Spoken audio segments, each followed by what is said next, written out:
Alright, in this video I will show you my thought process as to what I did for my previous video's thumbnail. So let's get to it. So one of the very first thing I did was block out the character dad, block out the shoe. I kept everything nice and loose, nothing too concrete, cause this is still the very early stages of what I am doing. You could also see some writing in the top and the middle, and that's just me blocking out the title of roughly how I want it to be. Another idea I had was dad talking to the shoe salesman. Right around here you can see my ideas start to come together a little bit more. The character is starting to come together, the shoe is starting to come together. I even decided to mess with the shoe a little bit here, so you can tell that I decided to mess it up a little bit just to give it a more damaged and cheap look to it. I think small details like this really help tells the story and help brings it all together in this illustration. Alright, so here are the 4 thumbnails that I came up with. The top left and the bottom right are the 2 that I decided to go with. So the top one has a more simple, straightforward look, while the bottom right has a more in-your-face kind of a look. So here I have opened up a new layer and I start to detail in the characters a little bit more. And disclaimer, I am not a shoe designer or have drawn shoes that many times before. This might be my 3rd time drawing a shoe ever, so it was really challenging for me. And you can see that I kept on redoing the shoe over and over and over, and I think I pretty much got there how I pretty much wanted it to look for the most part. Anyways, what you don't see here is I actually have another monitor to the side where I have a couple of shoe references. So I had some Nike, some Adidas, some hiking shoes, some Converse as a reference. So you can see that I am switching off shoe styles back and forth all the time, but at the end of the day, I'm still just trying to get it right in this 3/4 view. The funnest part about designing this particular shoe was because it was a bootleg shoe, I basically just mishmashed all of my reference images that I had and just try to make the ugliest shoe I can think of, one that doesn't look like it belongs to any brand, any company, so that was pretty nice.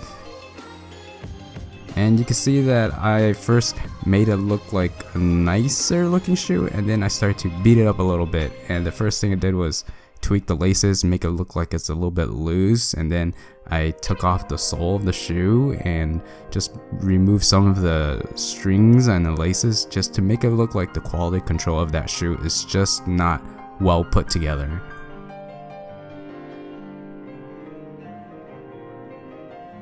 You can see that I'm starting to ink in everything, and the inking part is the funnest because this is coming down to the last 10-20% of what I need to do, at least for this illustration anyways.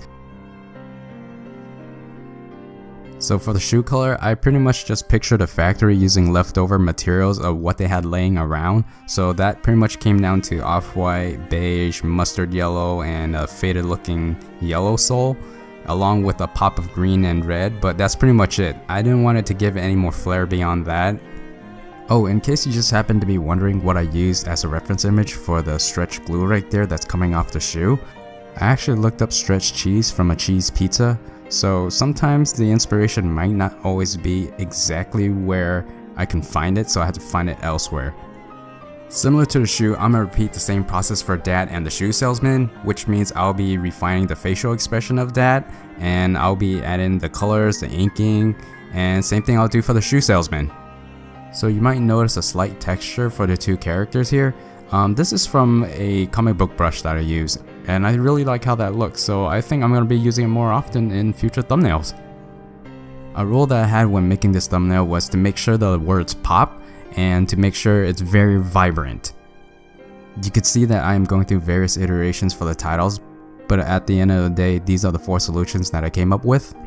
So after all that work, you can see that I threw out the salesman and just kept dad and the shoe, simply because it came down to I like dad's facial expression of him going huh, and I really like the shoe. Together it's really simple and straightforward, and I'm all about that show not tell, and I think this thumbnail illustration does it. Alright, if you made it this far, thank you for sticking around. If you learned something, awesome, and hopefully I'll see you next time.